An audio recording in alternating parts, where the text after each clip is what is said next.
Nós temos aqui um coração de um canino, coração de um suíno, o coração de um bovino e o coração de um equino.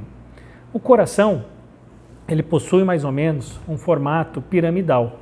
Com isso, ele tem um ápice, que é voltado ventrocaudalmente, e possui uma base, que é voltada dorso-cranialmente. O coração, externamente, ele é percorrido por dois grandes sulcos interventriculares. O sulco interventricular paraconal, em sua face esquerda, e o sulco interventricular subsinuoso, que percorre a face direita do coração. Esses dois sulcos demarcam externamente o septo interno que divide os dois ventrículos, o ventrículo esquerdo e o ventrículo direito. Então, externamente, eu consigo saber a posição do ventrículo esquerdo e a posição do ventrículo direito por conta da demarcação desse sulco. Apesar de eu ter o ventrículo direito e o ventrículo esquerdo aqui, a posição do coração dentro do organismo não se mantém assim. O animal, estando em estação com a cabeça voltada para frente, a posição desse coração é assim. Ou seja, a base é dorso cranial, o ápice é ventrocaudal, o ventrículo esquerdo ele é posicionado caudal e lateralmente à esquerda, enquanto que o ventrículo direito é posicionado cranial e lateralmente à direita. Na base do coração, nós temos a chegada e a saída dos grandes vasos. Na face esquerda do coração, nós visualizamos melhor a saída das grandes artérias. Aqui eu tenho um tronco pulmonar que sai diretamente do ventrículo direito e logo se bifurca em duas artérias pulmonares, e saindo exatamente do centro do coração, eu tenho essa grande e calibrosa artéria, que é a artéria aorta, a principal do nosso organismo, e sai diretamente do ventrículo esquerdo do nosso coração. Na face direita do nosso coração, nós encontraremos a chegada dos grandes vasos. Nós temos aqui as veias cava cranial e cava caudal, que trazem o sangue diretamente para o átrio direito do nosso coração. Enquanto aqui eu terei a abertura de 5 ou 8 veias pulmonares que trazem o sangue oxigenado que retorna para o átrio esquerdo do nosso coração. O coração ele é revestido por um saco chamado de saco pericárdio. Esse saco pericárdio, que reveste todo o coração, recobre todo o coração, ele possui duas camadas. Uma camada externa, bem rígida, fibrosa, chamada de saco pericárdio fibroso, e uma camada interna, que é serosa e lisinha, chamada de pericárdio seroso parietal. Revestindo o coração, nós temos aqui uma outra camada serosa, que é o pericárdio seroso visceral, ou também chamado de epicárdio. Nós temos a musculatura cardíaca, que é o miocárdio, e temos internamente uma outra camada serosa, chamada de endocárdio.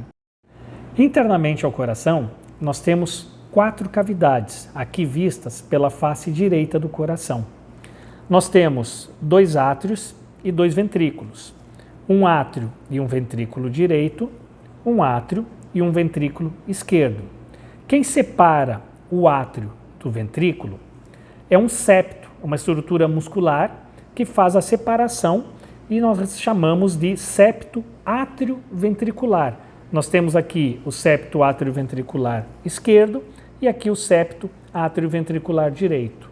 Ao centro desse septo, nós temos um orifício, um ósteo, chamado de ósteo átrio-ventricular. Ósteo átrio-ventricular esquerdo, ósteo átrio-ventricular direito. São esses ósteos que comunicam o átrio com o ventrículo e que permite a passagem do sangue do átrio aos ventrículos. No funcionamento normal do coração, esses ósteos são fechados por válvulas atrioventriculares. Nós temos válvulas atrioventriculares do lado esquerdo e válvulas atrioventriculares do lado direito. Do lado direito, nós temos 3 válvulas atrioventriculares, formando assim uma válvula atrioventricular direita, que é formada por 3 cúspides, então chamada de válvula tricúspide. Do lado esquerdo, nós temos apenas 2 válvulas atrioventriculares formando a válvula atrioventricular esquerda, ou seja, eu tenho aqui uma válvula bicúspide formada por 2 válvulas. As válvulas atrioventriculares, elas estão fixas à parede do ventrículo através das cordas tendíneas e estão fixas nos músculos papilares, que são essas projeções musculares que possuem na parede do ventrículo e assim propicia a fixação dessas válvulas atrioventriculares através das cordas tendíneas. Separando os ventrículos direito do ventrículo esquerdo, nós temos um grande septo muscular, chamado de septo interventricular. Assim como, separando o átrio direito do átrio esquerdo, eu tenho o septo interatrial.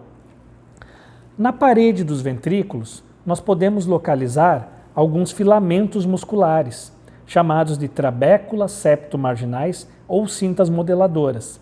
Essas trabéculas septomarginais, além de auxiliar na condução do impulso nervoso, elas também delimitam quanto o coração consegue se distender durante o batimento cardíaco.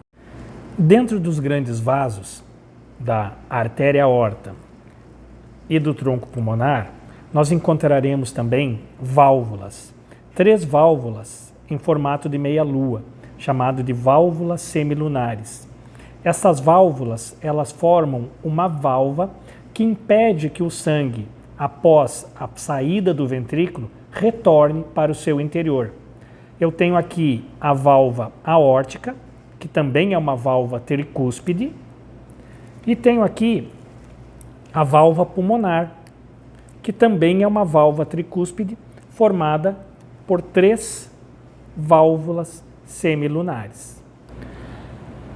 Uma diferença que nós encontramos entre os corações de cão, suíno e ruminantes e equino está localizado exatamente na saída dos grandes vasos, nas ramificações da artéria aorta.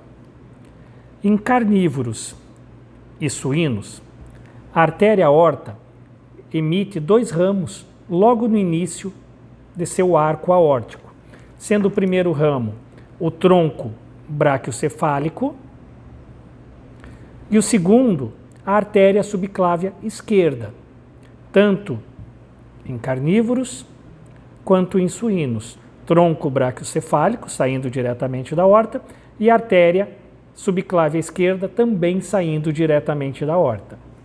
Enquanto que nos ruminantes e no equino, nós teremos apenas uma ramificação no arco aórtico. O tronco braquiocefálico sai diretamente da artéria aorta e a artéria subclávia esquerda também sai do tronco braquiocefálico, não saindo da artéria aorta. Então, tanto a artéria subclávia esquerda quanto a artéria subclávia direita posteriormente sairão do tronco braquiocefálico em equinos e em ruminantes. Em cães e suínos, a artéria subclávia esquerda vai sair diretamente da artéria aorta. Nesta peça aqui de ruminantes, nós podemos também ver que entre a artéria aorta que está aqui e o tronco pulmonar que está aqui, nós temos um ligamento unindo esses 2 vasos. Este aqui nós chamamos de ligamento arterioso. Ele é um vestígio, ele é uma cicatriz da fase fetal, onde nós tínhamos aqui o ducto arterioso, que fazia a comunicação entre essas 2 artérias.